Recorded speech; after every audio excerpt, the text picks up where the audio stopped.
move, because life is movement. If we're not Great. moving, it's a wrap. Yeah, okay, it's done.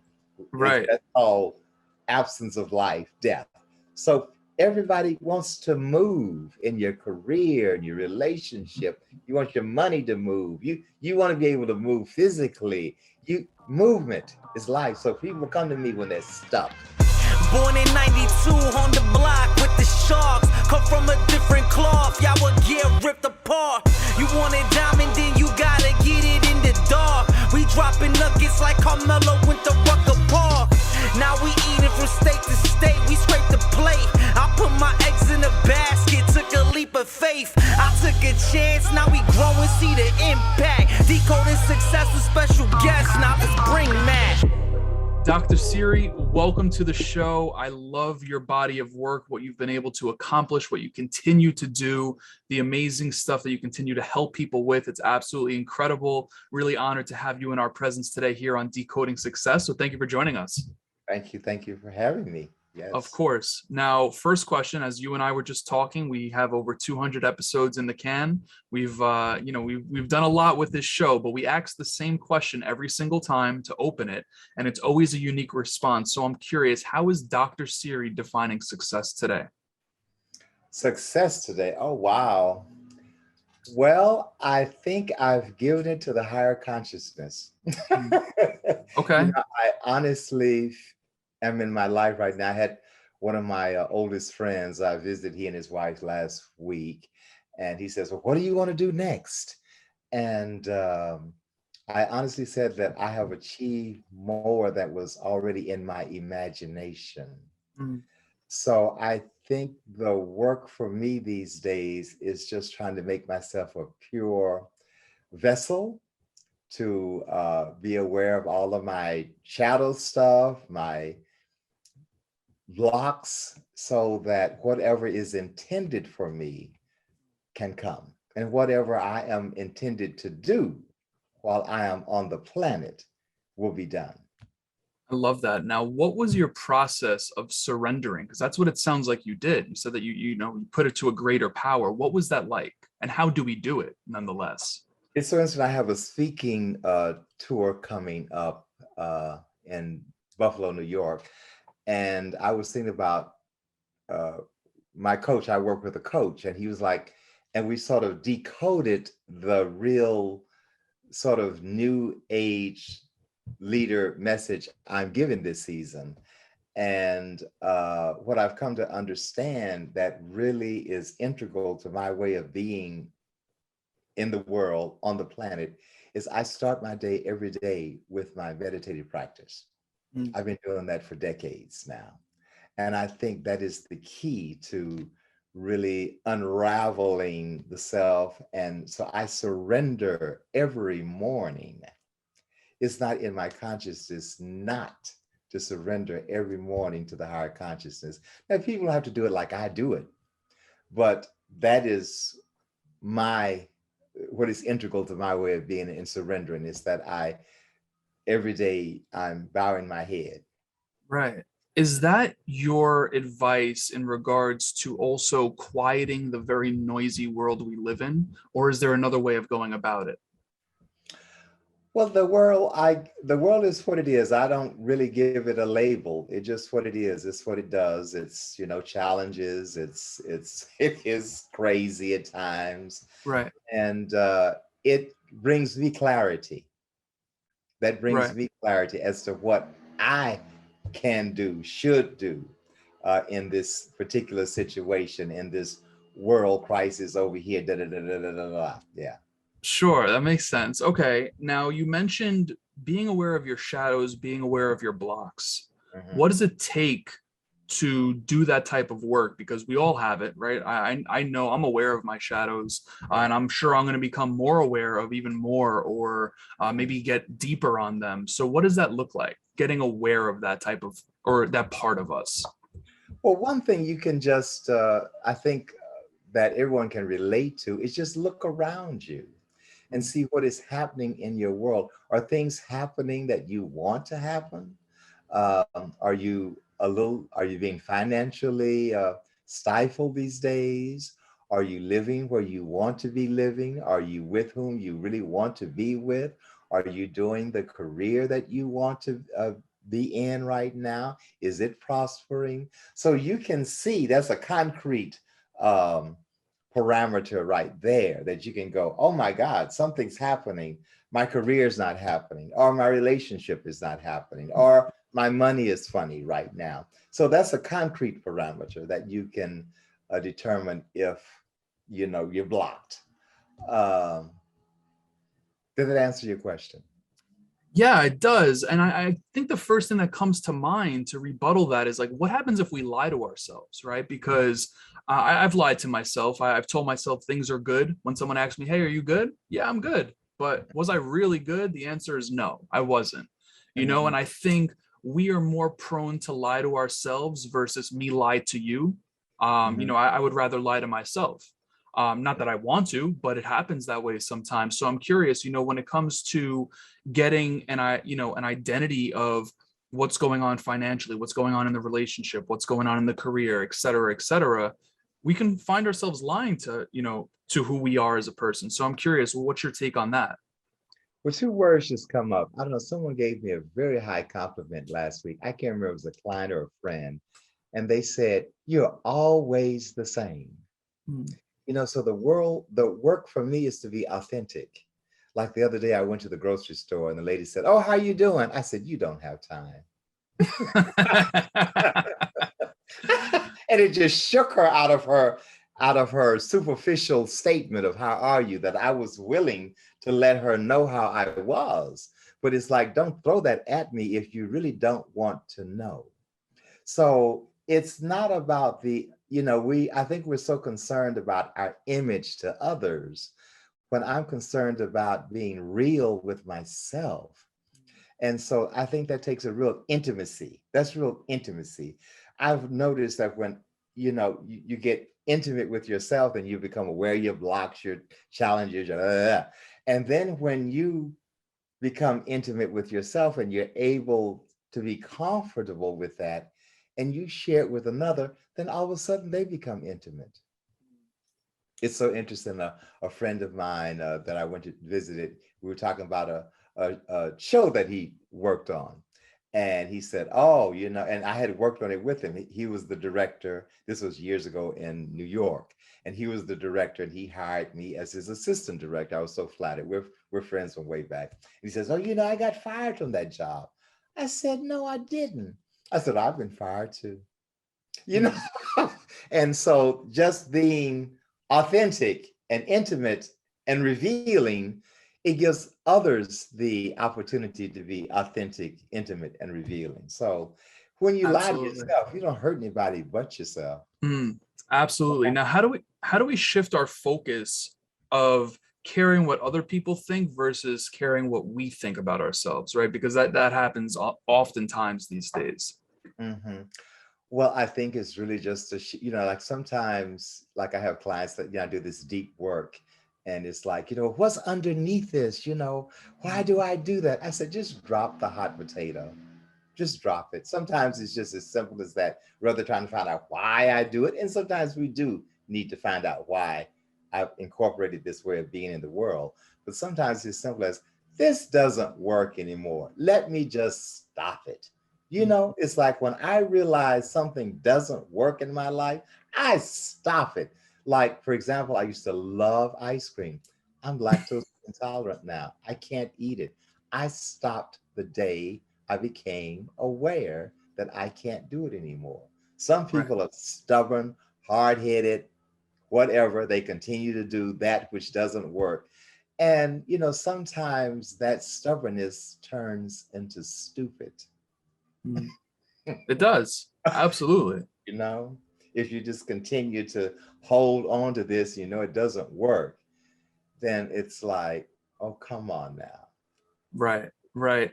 Now, what was it that compelled you to pursue the work that you've been able to do, not only do, but do so well and help so many people? Like, what was it that came over you and said, all right, this is your path in life?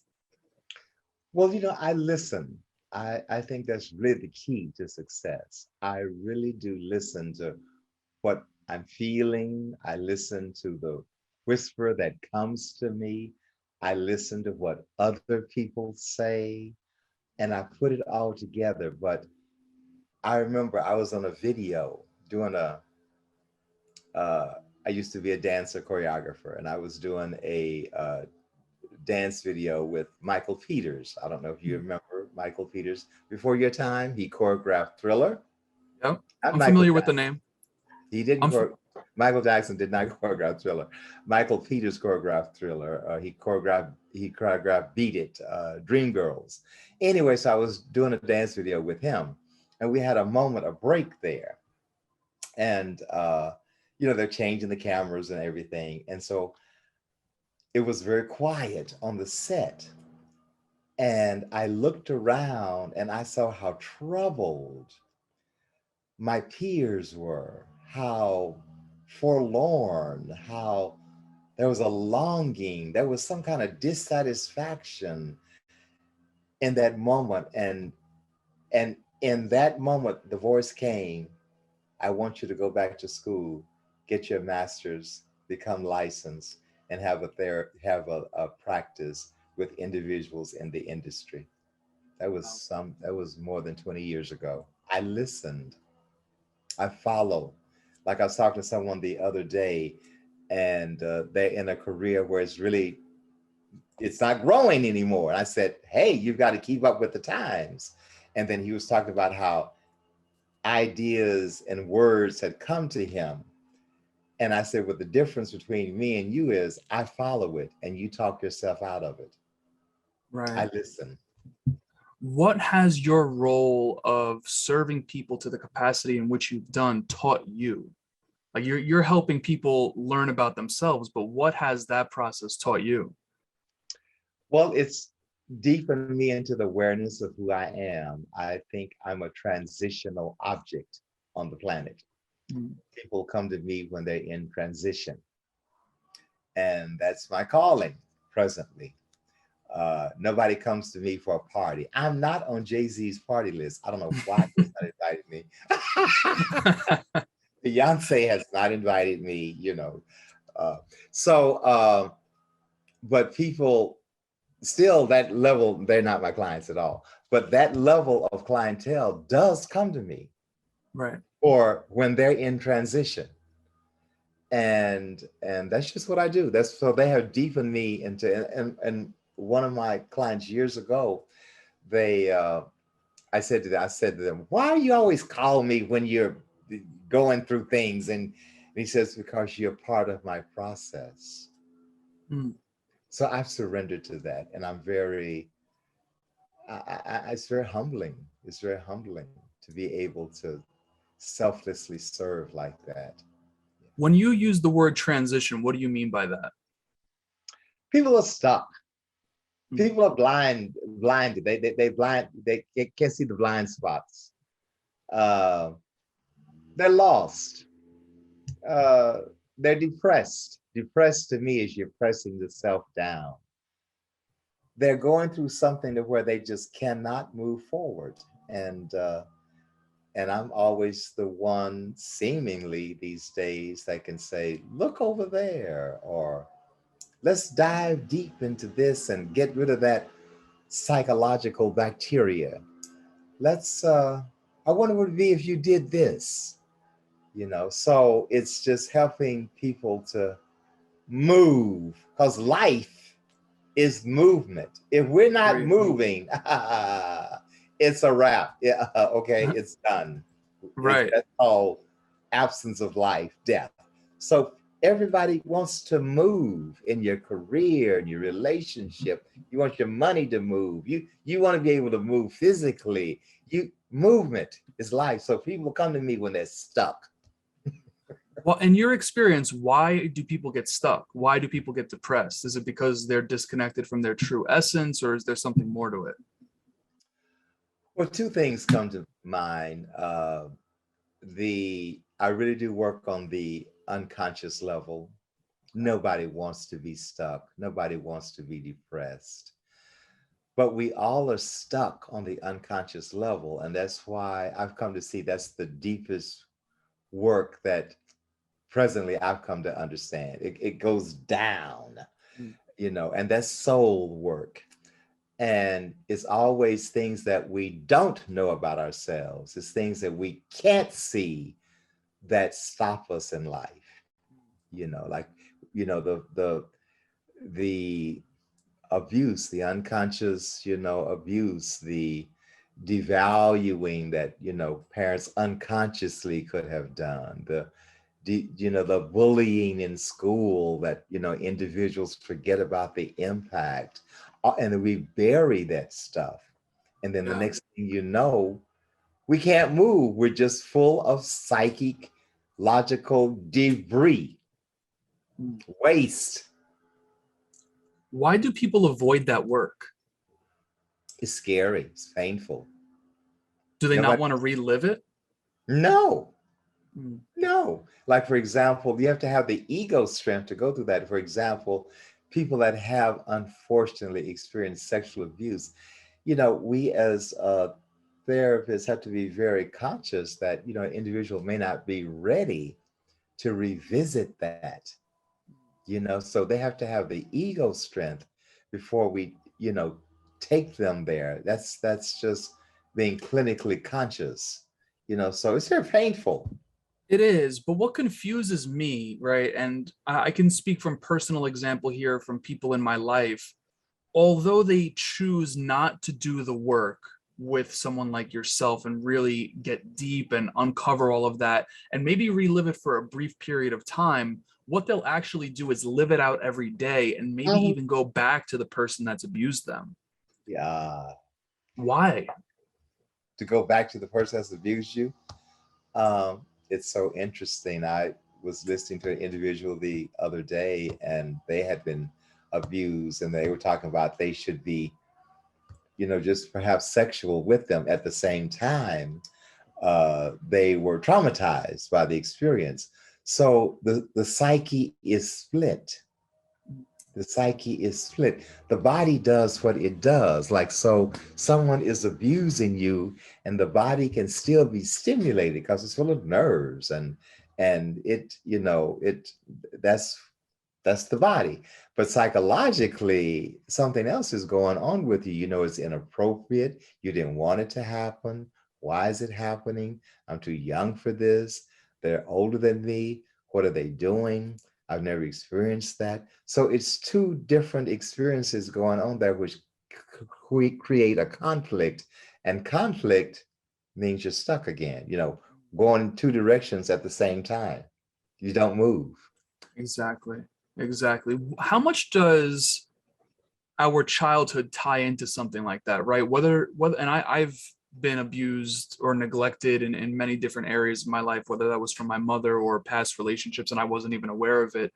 How much does our childhood actually play into us continuously putting ourselves in situations where we experience pain? Maybe not physically, but maybe it's emotionally, maybe it's mentally, maybe it's spiritually, etc. Mhm. Well, from my perspective, there are different theoretical orientations. And from my theoretical perspective, it is the main thing. The childhood. Childhood is the main thing that we are Yeah. unconscious of. I invariably hear, oh, I had a great childhood. And then we do the investigative work, the uncovering, and it's everything but that. Right. Because I even had, I don't think it was my client. I heard of a story once to where a young lady was incested by her father.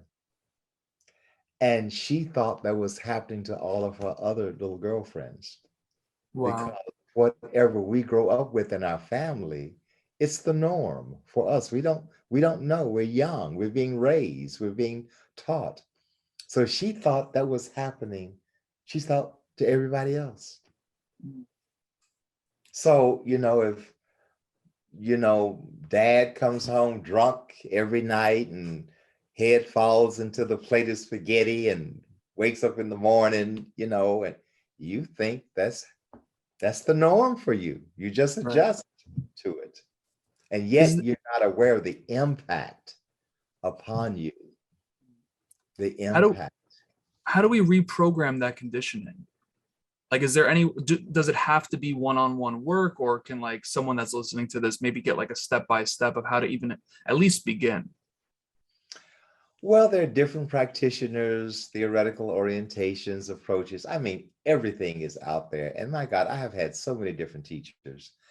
And the work I do, I call it transforming the cellular memory. Mm. And I can probably count the people on one hand that I haven't been able to be successful with. And I think with them it's just taking longer time than, we had. But I go for the cell. It's really, I take the person back to those experiences. I don't touch them. I don't manipulate them. I just simply situate you into your own psychic world. And then those memories come up. Right. And when those memories come up, they're being released. And invariably memories come up of things they have completely forgotten about. Mm. That's all the repressed psychic material. And this technique came about years ago when I realized this. I was working with this lady, and she was very intelligent. She was beautiful. She was capable. She was skillful, but she was still unhappy and unfulfilled. And I realized then her pain was not on the conscious level. It was unconscious. Right. So that's the level I work on. And everyone is unconscious of their unconscious. I'm unconscious of my unconscious. The unconscious is unconscious. So I had a gentleman the other day, stood me up for the session. I was like, excuse me, paid their money, everything. I'm sitting here waiting on Zoom, and they didn't come. And they wrote a email that says, I apologize. I meditated and I now know what to do. And I said, I'm so happy that you have the wisdom, got some guidance. But and I went back to say that's just one technique. Mm-hmm. Meditation is spiritual work. It's not emotional. Yeah. And so I hate to bring up the sad, despairing news, but we have holy men in jail. John O'God is in jail, arrested, very spiritually elevated, but emotionally debauched. We see these videos of these people who've done all this spiritual work and still emotionally debauched. So there are different arenas. There's spiritual arena, physical arena, emotional arena, mental arena. A lot of different techniques. You got to work on the whole being. Mm-hmm. Like, I'm yoga and meditation is my practice. And I've never said this aloud, but it's not a complete technique. And I'm rather masterful at it because it doesn't work on the emotional self. Now, is something like meditation or yoga, is that just like a Band-Aid over the emotional? No, it's not a Band-Aid. It's very elevated. It works on the spiritual, the higher consciousness. Like the we call it the higher chakras, like the 6th chakra, you can be very intuitive. The 7th chakra, you're just plain old wise. The 4th chakra is the heart center. Spirituality doesn't work there. Mm. Doesn't go there. That's why I was called to augment the spiritual work with the emotional work. Am I making any sense to you? You're making a lot of sense. You're making a lot of sense. And I guess the first thing that's coming to mind here, especially when it comes to those arenas you were naming, how do we, it sounds like a lot of work. It's work. Yeah. It is work. Yeah. I have a therapist and a coach right now that I work with. And yet every morning for decades, I'm up for 2.5 hours a day meditating, but it's not enough. Mm. It's not enough. It's one arena. That spiritually, I'm covered. Emotionally, I got to go do the work. Mentally, I have been to universities. I read. I listen. I'm working on my mind, trying to be as logical. Physically, I can have all of that and can't walk. I got to exercise my body. I got to take care of my body. It's all those different arenas. There's the soul level. Now, that's the highest level that I've come to understand is, what, are you Latino? I don't know. No, I'm actually French and Italian, but I know how to speak Spanish, if that helps.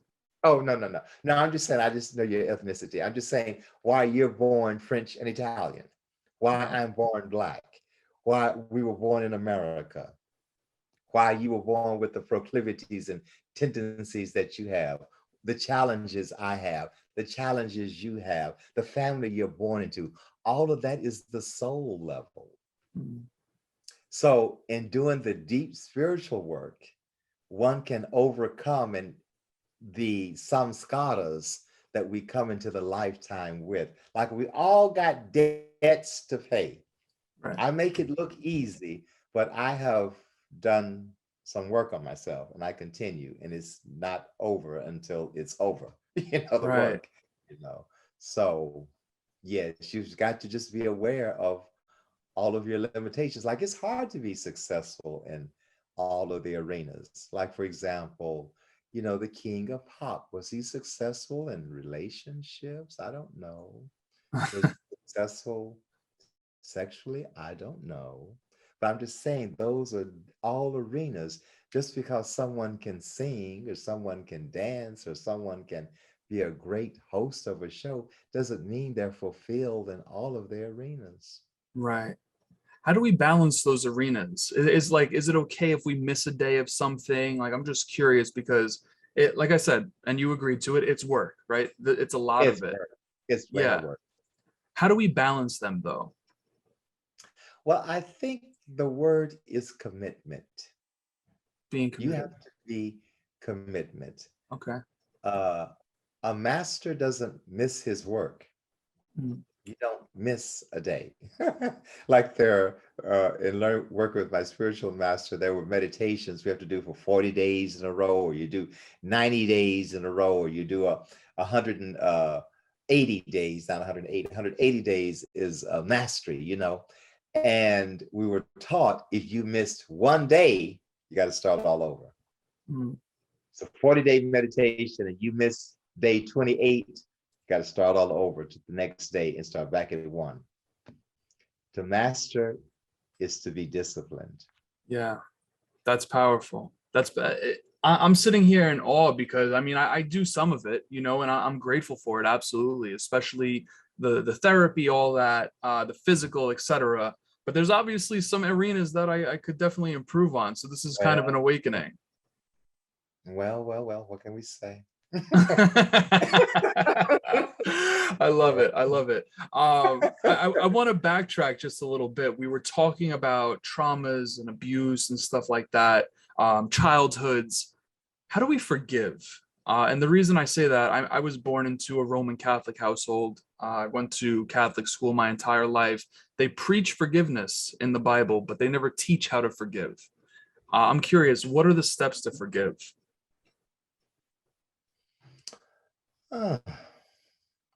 Is that forgiveness thing overwritten? What's the word I'm trying to say? We talk about it too much.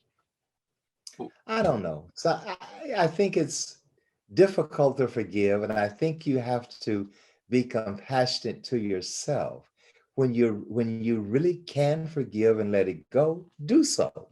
Right. But if you're not ready, okay, then you have to do the work to be able to get there, because the deal is you don't want to be holding this grudge and this negative ideation about anybody, because then why? It hurts you. Mm-hmm. That's going to turn into, from my holistic perspective, cancer. Cancer is, on an emotional level, resentment. So yes, you want to do the forgiveness work so that you don't hurt yourself. You're sitting here holding a grudge against another person, and they're out doing whatever they're doing, and here you are angry and upset and holding resentment, so it's hurting you. So I would encourage individuals to work on themselves. Obviously, the individual was unconscious. Maybe it was intentional what they did. So I think it's just conscious work, like say to forgive your someone who sexually abused you as a child. Ooh, that's hard work. Yeah. That's hard work. That's hard work. And sometimes, you can be free of the pain that individual has caused you. I think that's the work. Mm. Now, to forgive them, you know what I do with that kind of individual? Tell me. I give them to God. Mm. This is your child, God. I am not able to forgive them for hitting me over the head with a uh, uh, what's that thing? A baton, a police baton. I cannot forgive you. I want to give you to God, though, and whatever is due to you will come. Am I making Right. any sense? You're So making I'm a lot of saying sense. this spiritual thing of forgiveness. Oh, I don't know. Yeah. I, So I don't know. I bring it up in scenarios, and I know you work a lot in the relationship space as well. I just bring it up because if someone doesn't forgive, maybe their last partner for hurting them or whatever the case is, and they bring that into the next relationship, that just Yeah, continues the vicious cycle of hurt exactly. people, you Exactly. So know? I'm saying you have to do the work to get rid of the pain. Right. Right. That's the work, I think, to get rid of the pain. And if you release the pain to such an extent and you have it in your heart to be compassionate to them, okay, that's about as good as it gets. And then you can say, I forgive you. And if you can't get there, because if they really, you know, ran a red light and here you are crippled for the rest of your life. Oh, I don't know if I have that in my consciousness to say I forgive you. Now I can give them to God. Right. Now, But I got to what's deal with the my pain, and then maybe I can try to figure out why this happened to me. That may be the deep work there. And if you're a how child, you didn't have no recourse. Yeah. how do we know the difference between releasing the pain and being numb to the pain? Um, well, that's a big difference. I think being numb to the pain is a level of denial. I guess you're talking about denial. You know, Okay. here you are, your life is not working, and you're trying to lie to yourself and fool yourself and say that I'm happy, and you're not. So that's denial. Mm. And I think, people often become numb because the pain is so great that they go into denial. It's like, I don't want to feel this. I don't want to feel like, and you don't grow when you don't. Like I remember decades ago, I used to always be broke at the end of the year. I mean, broke, not no down to my last $100,000. I mean, broke. you know, Looking for the other penny to find to rub together to create some heat. And I finally I said, I can't, I felt it. I went, I can't do this anymore. I, the being numb to it, like every year okay, December comes, I'm broke again. I got to stay in the house. The work shuts down. And I gave myself permission to get disgusted with myself, to feel the pain of living in penury. And then I grew, and I've never been back there since. Mm.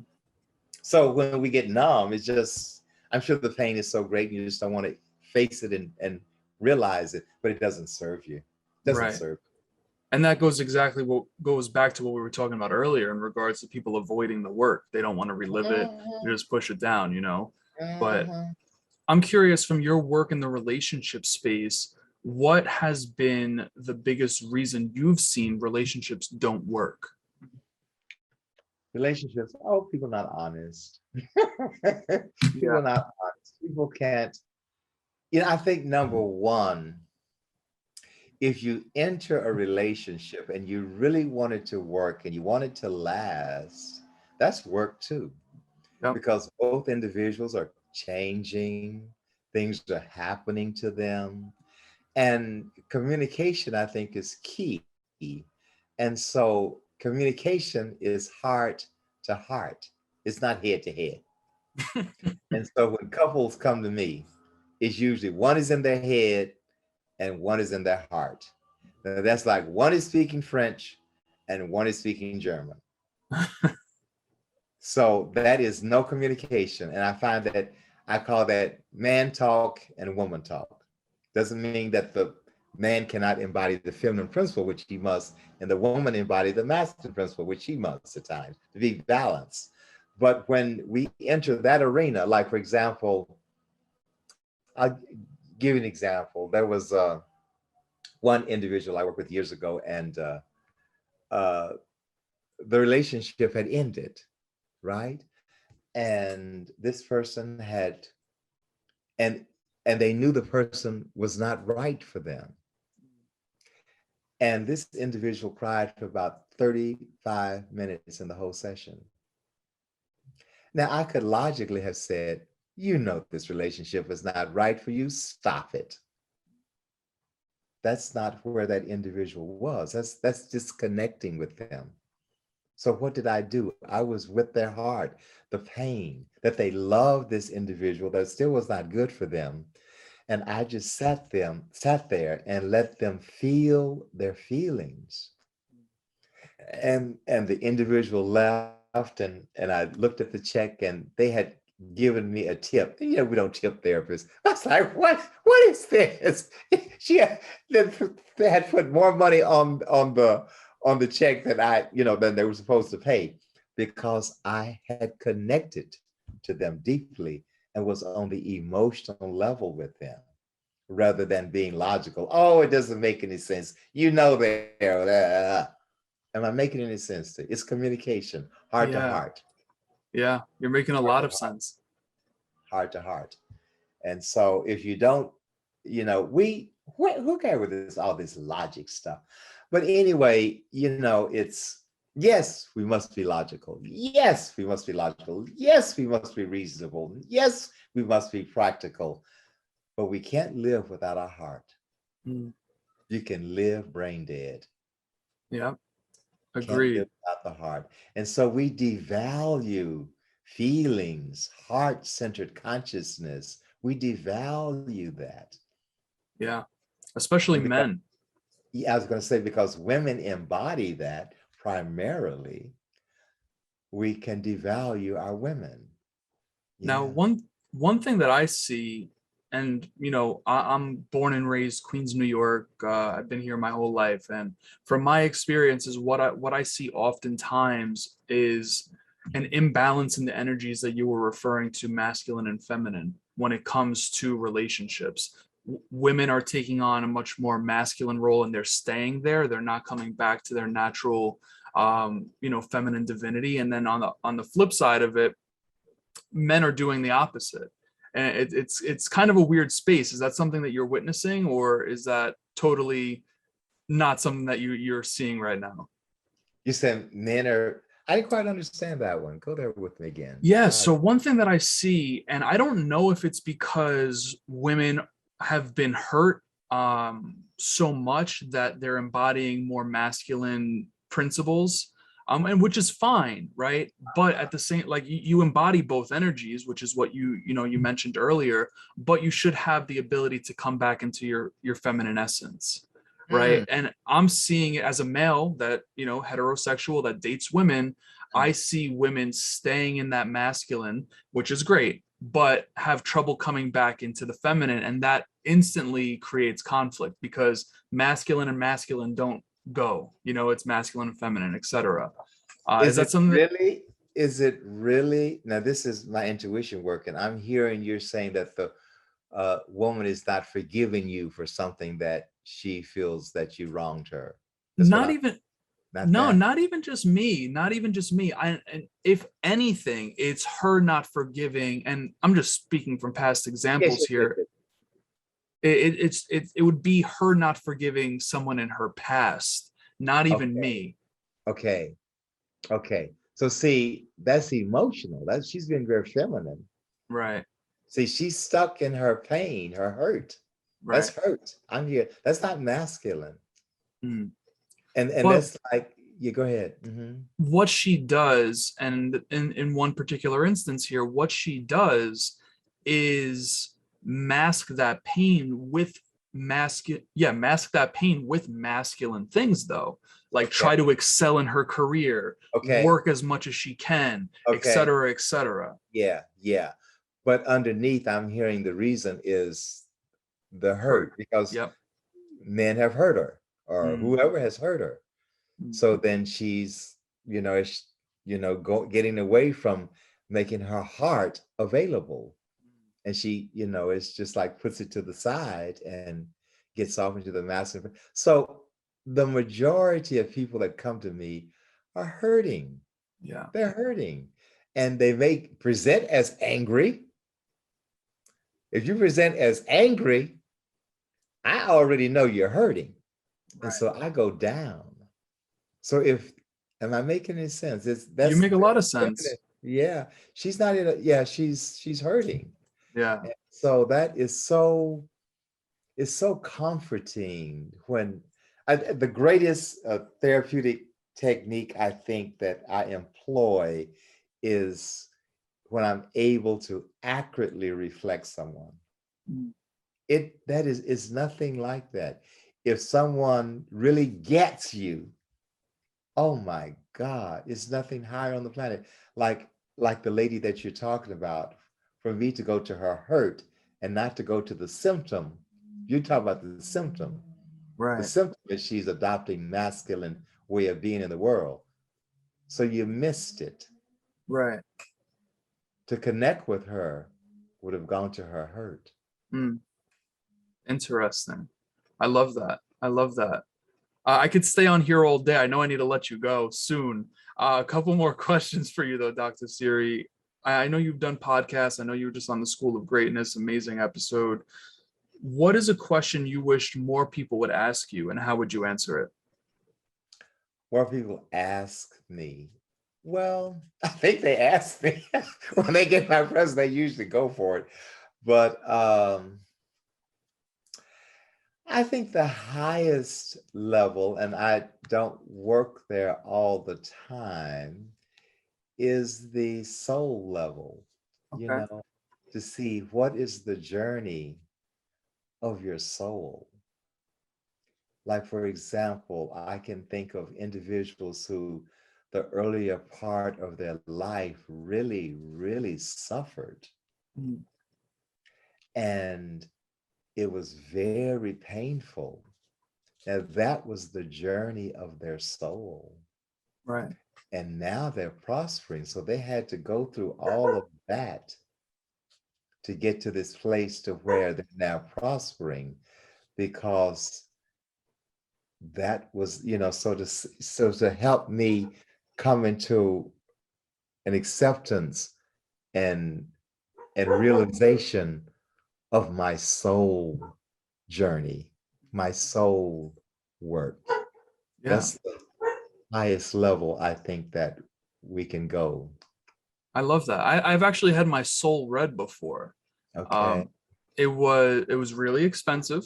Oh God. It was really expensive, but it was pretty incredible. It was by a woman named Sonia Choquette. I'm not sure if you're familiar with Sonia. It made me cry.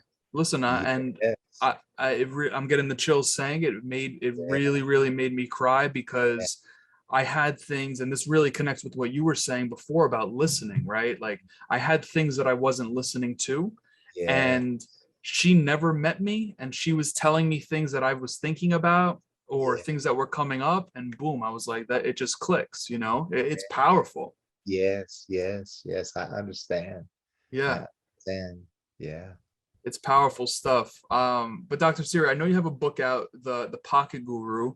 Amazing stuff with that book. Congratulations on all its success thus far. I know that you're also working on something new, which we won't reveal here. Hopefully we'll have you back to promote that as well. In regards to the Pocket Guru, if someone picked up that book today and can only take one thing away from it, what would you want that to be? Well, it's the way it was intended. It's really a work manual in a way. Yeah. And I have individuals who have been utilizing it as such, and their life was really propelled. I mean, where they uh, read it, almost religiously 11 times a day, whatever they're working on for 40 days. And I mean, just miraculously propel their life. So again, it's work and discipline. Like, for example, if you are having trouble with your anger, read the section on anger for 11 times a day, 40 days. If you're having trouble with your feelings, read it 11 times a day and see what will happen to you. See the impact. See if there's a change. See if the work works. That's what I always say. You got to see if the work works. Right. People don't come to me on a regular basis if the work didn't work. So, Right. For yeah. sure. I love that. Now, what was a piece of advice that you've personally been given that you didn't want to hear, but proved to be true over time? Oh, that I didn't want to hear. Well, it's so interesting. What just came up in my psyche was when I was a teenager, my mother used to say, "You don't listen." I didn't want to hear it then. Yeah. But I did deepen into that. And I think it's so interesting that now I make a living on listening. Mhm. You know? That's powerful. Yeah. Yeah. I listen. I listen. That right there is powerful. I love that. Yeah. Now, last question for you. I'm going to get you out of here. If you lived to whatever age you would like to live, 1,000, 200, whatever, you hop on as many podcasts as you want, you write as many books, you hop on as many stages, you have as many clients as you've wanted, but you could only be remembered for one piece of advice, what would you want that to be? One piece of advice. Wow. I think it's that trite thing that comes up, which is to, thine own self be true, and that's the journey on the planet. You can't be her, you can't be him. You can only be you. Yeah. So if you don't realize and honor yourself, you would have missed out on the trip to planet Earth. Because no one would have experienced you. But beyond that, you never would have experienced you. Oof. That's deep right there. That is very, very deep and very, very true, because 8 billion plus people in this world, but there's no one newer than you, right? No one is like you. No one ever will be like you. No one.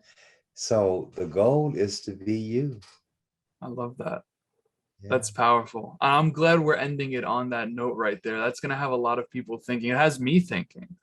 So I appreciate that, Dr. Siri. I'm going to make sure. What about feeling? I don't think people feel themselves. I think we think ourselves out of our life. Who would ever have thought? Well, number one, I thought I was going to be a great choreographer. And I was rather good, and I was actually up for choreographing Dreamgirls. Nobody knows. They called me at my home, and they went with my friend Michael Peters. So my thinking was that I was going to reach notoriety through my choreography. Who would have ever thought I would have gotten notoriety as a therapist?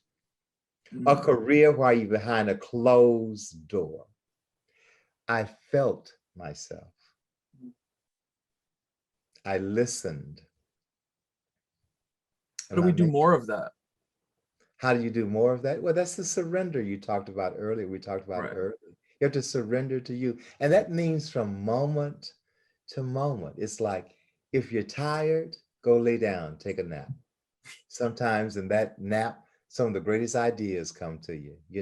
If you want to go in your garden and smell the roses, do so. You want to pet the dog, want to go over, take the children out to Chuck E. Cheese, do it. Whatever, you want to sit down, read this book, you're going to make this phone call, just surrender to you every second of the day and honor it. You want to go eat at this restaurant, and then what will happen, what you're doing is you are deepening into the alignment with your spirit. And your spirit will never lead you wrong. Right. Your head, that thinking, oh, please. It has, oh, please. Look at the stupidity on the planet. Look at the things. I mean, I don't even want to get into it, to what people are thinking. What are you thinking? See? That's the stupidity. Stupid is in the head, not in the heart, not in the spirit. It's never wrong. Yeah, we need more people to get in that heart then. That's for sure. That's most definitely for sure. Then we would love our brothers and our sisters, and we wouldn't be doing all this, man's inhumanity to man thing. Yeah, there would be a lot of unconditional love. That is for damn sure. Yes. I love it. Dr. Siri, I appreciate this. As mentioned, I'm going to have your social links, websites where people can get the book. All of that good stuff will be in the show notes of this episode. I want to express my gratitude to you again for hopping on here, letting your success be decoded, amplifying this message. I appreciate it. Thank you so much, Dr. Siri. Okay, thank you very much. It was a wonderful moment together. Born in 92 on the block with the Sharks. Come from a different cloth, y'all would get ripped apart. You want a diamond, then you gotta get it in the dark. We dropping nuggets like Carmelo went to Rucker Park. Now we eating from steak